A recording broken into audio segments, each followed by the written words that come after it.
1876 সালে আলিপুর চিড়িয়াখানা উদ্বোধন হলেও বাংলার প্রথম চিড়িয়াখানা কিন্তু গড়ে ওঠে 1800 দশকের প্রথম দিকে লর্ড ওয়েলেসলির ব্যারাকপুরের বাংলো বাড়িতে।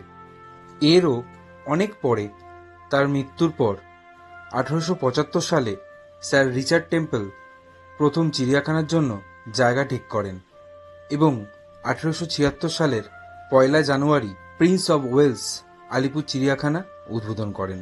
চিড়িয়াখানা উদ্বোধনের পরে বিভিন্ন জায়গা থেকে পশু পাখি সংগ্রহ করে চিড়িয়াখানায় আনা হয়। এরই সাথে ব্যারাকপুর থেকে আসে লর্ড ক্লাইভের পোষ্য অদ্বৈত নামের বৃহত্তর কচ্ছপটি, যেটা পরবর্তীকালে প্রায় 250 বছর অবধি বেঁচে ছিল। বাঙালি হয়ে গর্ব করার আরও একটা কারণ উঠে আসে যখন আমরা জানতে পারি চিড়িয়াখানার দায়িত্বে থাকা প্রথম সুপারিনটেন্ডেন্ট ছিলেন কিন্তু রামব্রহ্ম সান্যাল। তিনি প্রথম দেখিয়েছিলেন নিয়ন্ত্রিত তাপমাত্রার মধ্যে কিভাবে পশুদের প্রজনন সম্ভব, এবং তিনি প্রথম সুমাত্রান গন্ডারের প্রজনন ঘটান এবং এর আরও পরে বাঘ ও সিংহের ক্রসবিট প্রজনন ঘটানো হয়, যার ফলে জন্ম নেয় টাইগন প্রজাতি। এইভাবে একের পর এক খ্যাতির পালক চিড়িয়াখানার মুকুটে যুক্ত হতে থাকে। টাইগন প্রজাতির মধ্যে উল্লেখযোগ্য ছিল রুদ্রাণী ও রঞ্জিনী। আবার এদেরও প্রজনন ঘটানো হয়, যার ফলে জন্মায় লিটিগন নামে আর এক প্রজাতি। পরবর্তীকালে world wide fund for nature এই ক্রসবিডের বিরুদ্ধে আন্দোলন শুরু করে এবং 1985 সালে ভারত সরকার এই ক্রসবিড চিড়িয়াখানায় পুরোপুরি বন্ধ করে দেয়।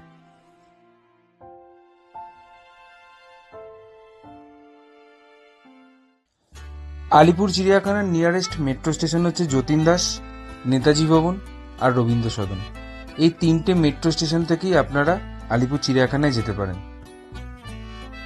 হাওড়া থেকে যারা আসবেন তারা 121 নম্বর বাস ধরতে পারেন, আর শিয়ালদা থেকে যারা আসবেন তারা 230 আর 260 নম্বর বাস। এছাড়া আরো অনেক বাস আছে যাতে করে বিভিন্ন প্রান্ত থেকে চিড়িয়াখানা পৌঁছে যেতে পারেন। 2 থেকে 5 বছরের বাচ্চাদের এন্ট্রি ফি 20 টাকা, আর 5 বছরের ঊর্ধ্বে এন্ট্রি ফি 50 টাকা। যদি কেউ লাইনে দাঁড়িয়ে টিকিট কাটতে না চান, অসুবিধে নেই, বাইরে QR কোড লাগানো আছে প্রচুর জায়গায়, সেখান থেকে অনলাইনে অনায়াসে টিকিট কেটে নিতে পারবেন। আজকে আমরা এসেছি আলিপুর চিড়িয়াখানাতে। আজ স্যাটারডে, প্রচন্ড ভিড়, পারলে একটু সকাল সকাল আসার চেষ্টা করবেন। আলিপুর চিড়িয়াখানা সকাল 9টা থেকে বিকেল 5টা পর্যন্ত খোলা থাকে, আর লাস্ট টিকিট দেওয়া হয় 4:30 পর্যন্ত। আরেকটা জিনিস বলতে ভুলে গেছিলাম, সেটা হচ্ছে ভিতরে ক্যামেরা ইউজ করতে হলে 250 টাকা তার জন্য একটা কুপন কেটে নিতে হবে।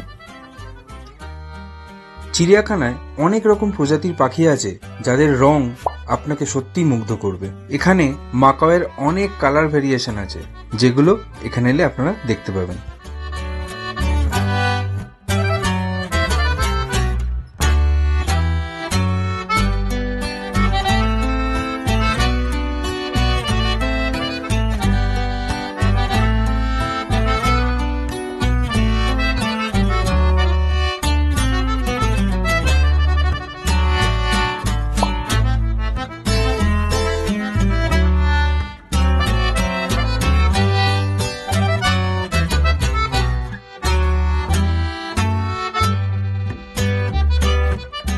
অনেকদিন পর এখানে অনেক সুন্দর সুন্দর কাকাতুয়া দেখতে পেলাম। তাও প্রায় 25-26 বছর পর চিড়িয়াখানায় এলাম। চিড়িয়াখানায় আসার পর যেটা দেখছি যে এই যে ক্রেজটা, মানে এই যে ভিড়টা শীতকালে, সেটা ছোটবেলায় যে স্মৃতি মনে পড়ছে তার সাথে যা মেলাচ্ছি প্রায় একই রকম। মানে শীতকালে এখনো যে এত ভিড় হয় চিড়িয়াখানায়, এটা না এলে জানতে পারতাম না। চিড়িয়াখানার আরো একটা আকর্ষণ হাতি। দেখুন কি সুন্দর খেলে বেড়াচ্ছে।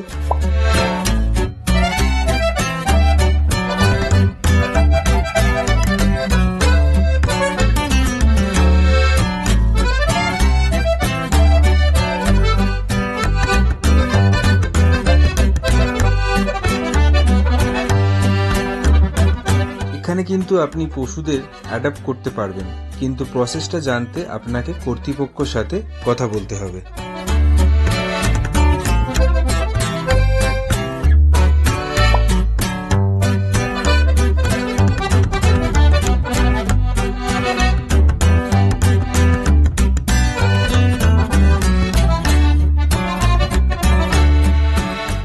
প্রতিটা খাঁচার বাইরে ডেসক্রিপশন এবং নাম্বারিং করা আছে।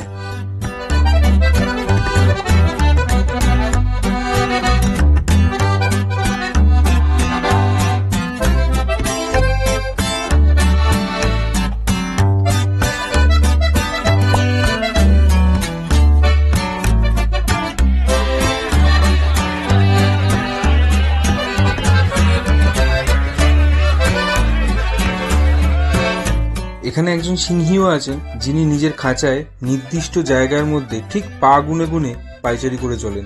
এই দেখুন। জলহস্তির কাছে এসে দেখলাম আমাদের উপর বেজায় রেগে অন্যদিকে মুখ করে শুয়ে আছে।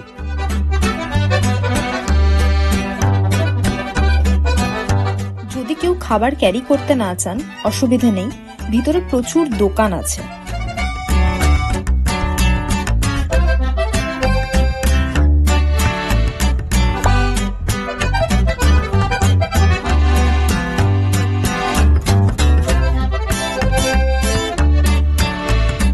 আলিপুর চিড়িয়াখানার বয়স দেখতে দেখতে 150 বছর হয়ে গেল।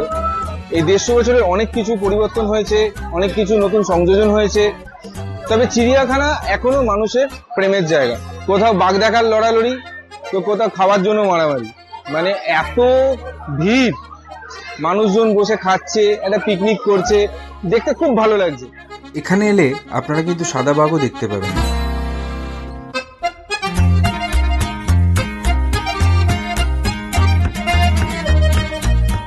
চিড়িয়াখানায় এসে পয়সা উসুল হয়ে গেল জাগুয়ারটাকে দেখে। একদম নিজের রেলায় দাপিয়ে বেড়াচ্ছে।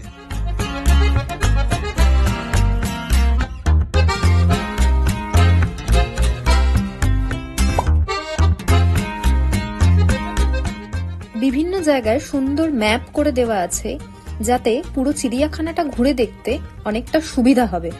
কুমিরগুলোকে দেখে স্ট্যাচু মনে হচ্ছিল। পরে আমাদের সন্দেহ ভাঙাতে বাবু একটু নড়ে উঠল। প্রচুর জায়গায় ড্রিঙ্কিং ওয়াটারের সেক্টর করা রয়েছে, তার সাথে টয়লেটও রয়েছে প্রচুর ছড়ানো ছেটানো ওয়েতে। তো সেই নিয়ে কোনো অসুবিধা হবে না।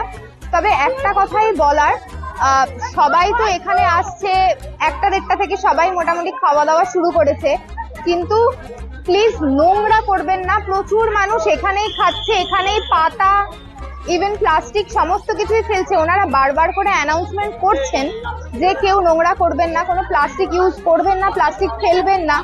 প্রপার প্রচুর ডাস্টবিন থাকা সত্ত্বেও লোকে কিন্তু প্রচুর নোংরা করছে।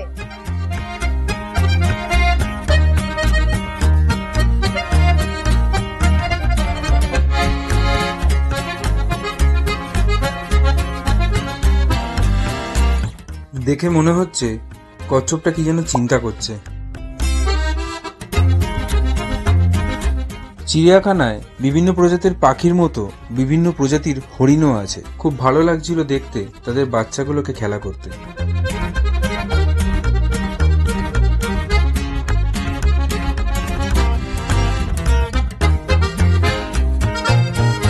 ভাল্লুক দুটোকে দেখুন কেমন নিজেদের মতন করে সুন্দর করে খেলছে।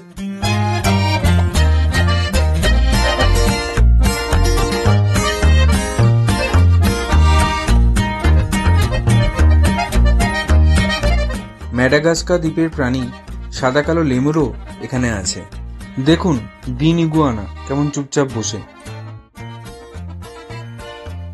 শিম্পাঞ্জি অনেকগুলোই আছে, কিন্তু ছবি তুলতে এই একজনই আমাদের সামনে এসেছে।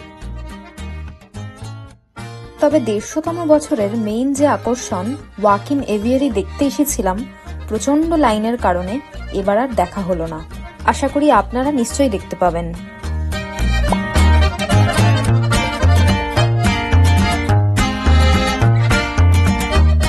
আরও একটা জায়গা খুব ভালো লাগলো, সেটা হচ্ছে জিরাফের জায়গা। জায়গাটা অনেক বড়, তারা নিজেদের মতন করে হেঁটে চলে বেড়াচ্ছে, কিন্তু মানুষজন দেখলাম তাদেরকে হাই হ্যালো বলে ডাকাডাকি করছে।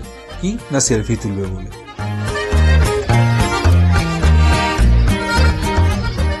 মোটামুটি সবটা দেখানোর চেষ্টা করলাম, আশা করি আপনাদের ভালো লেগেছে।